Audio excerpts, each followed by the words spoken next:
Premier League is back and I am delighted to welcome you all along to your first Tottenham match preview of the season as Thomas Frank's Spurs are set to take on Scott Parker's Burnley in the sunshine at the Tottenham Hotspur Stadium, 3 p.m. tomorrow afternoon. And can he wait for it, man? We've been starved of football as fans over the last few months.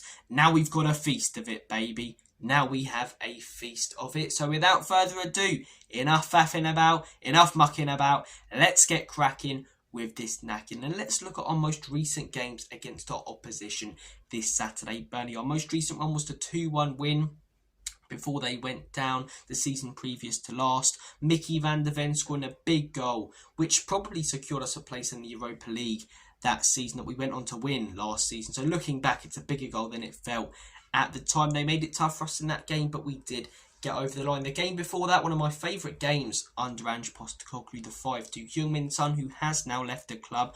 One of his best games in years at Spurs. Hat-trick in that. We just demolished Burnley. It was the first real sign that we could do something special under this Aussie manager. We really, really can. The game before that, Spurs 1, Burnley 0.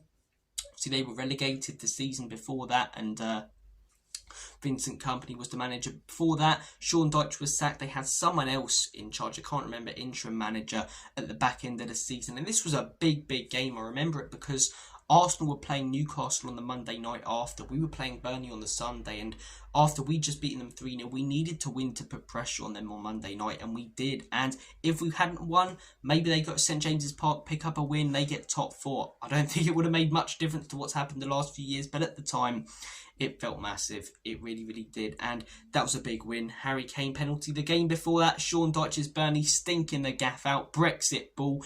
Utter woke nonsense. None of that in this game. Burnley beat us 1-0. It was a scrappy game. We just beat a Man City as well. How Tottenham's that? We go to Man City, go to the Etihad when they were flying high, by the way. Not the Man City of last season. They were demolishing everyone, Pep's Man City. And we beat them 3-2. One of the best performances from one player in Premier League history, from Harry Kane. And then we go to Turf Moor in the week. Can they do it on a cold, rainy night in Burnley? We couldn't. And the game before that, Spurs 4, Burnley 0. That was a fun one. So, out of our last 5 games, we've won 4 of them against Burnley. But look, when we have played them a couple of times under Sean Dyche, they made it difficult for us. I remember under Pochettino. Last few times when they had Vincent Kompany, it was very easy because they didn't have the quality of player to compete with us, and they tried to go toe-to-toe against a very attacking Spurs side. It did not work out, but as I say, they're a different side. When you look at the signings they've made this summer, Armando Broja hasn't had the best year recently, but he was a player at Southampton. You know, there's a baller in there, and if Burnley can get it out of him, they've got a proper Premier League striker up there. Ugachukwu, haven't seen loads of him, but definitely got a lot of potential when you look at the fee that they signed him for. I think it's like 28 million, something like that. Humphreys as well, good signing. Kyle Walker, this is probably the pick of the bunch because yes, he's lost his pace, but he's in an extremely, defensive Burnley team that play a very low block, so he's not going to need to rely on it.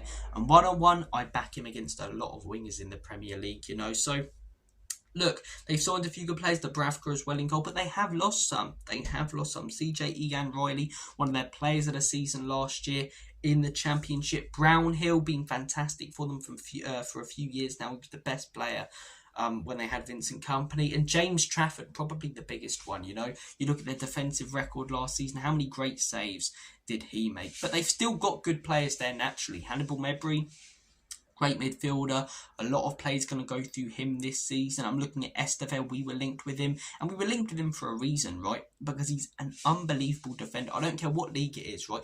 You're playing Wednesday, Saturday in a league that's many claim to be one of the best in the world, if not the best, when it comes to how competitive it is. And their defensive record was just ridiculous, man. They limited the top sides consistently to nothing. Literally nothing. So I reckon they're going to make it difficult for us this Saturday. I do not see us winning this game 5-6 goals, not even 3 or 4 maybe. I think it's going to be a very, very tight game. When you look at Tottenham's business, we've discussed it a lot on this channel, so I'm not going to go in depth. But Paulinho, going to be a big player. Kudus, flair player. We're going to need flair players in games like this where you're going up against the low block. You need something special. Heung-min Son going out the door. That's the biggest loss. Bissouma looks like he's going to be leaving due to the recent disciplinary stuff. Basically acting like a word I don't want to say to get this demonetized. Yeah, you guys know our business. I know our business. No point talking about that for too long. Key player for Burnley, I do think, will be Hannibal Medjugorje when they counter-attack in this game. Had a fantastic season, so I think he'll be good. But yeah, Scott Parker versus Thomas Frank. They faced each other before when Frank was at Burnley and Parker was at Fulham in the Championship. So yeah, it's going to be an interesting game. It's going to be an interesting game.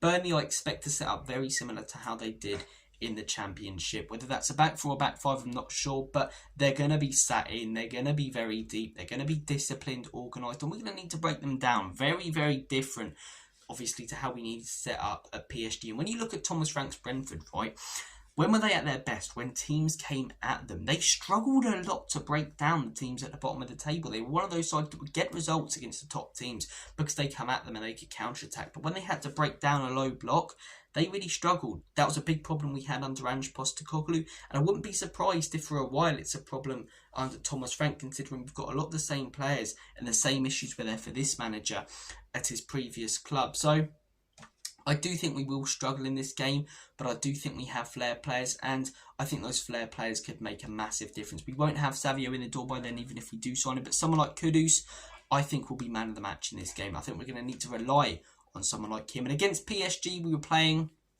sort of a 3-5-2, so he wasn't really allowed to have that space. Whereas in this game, I think formation-wise, we go with a 4-2-3-1, so he's able to have that space on the wing or in the 10. The lineup, personally, I would go with Vicario. I would go with Porro at right back, Van der Ven and Romero as our centre back partnership. Although Danzo, could come in for one of those centre backs. He probably doesn't deserve to be dropped. I don't think we play a back three in this game. I think we do that a lot more against your opposition higher in the table. I think against your position lower in the table, we play the 4-2-3-1 that Frank used at Brentford. So centre-back partnership of Mickey and Romero, but wouldn't be disappointed if Danzo comes in. Left-back Spence, you cannot drop him after that great performance. It doesn't matter how well Udoji's been doing in training to literally pocket Kvaratskhelia, arguably the best winger in the world last season. You've got to start him in this game.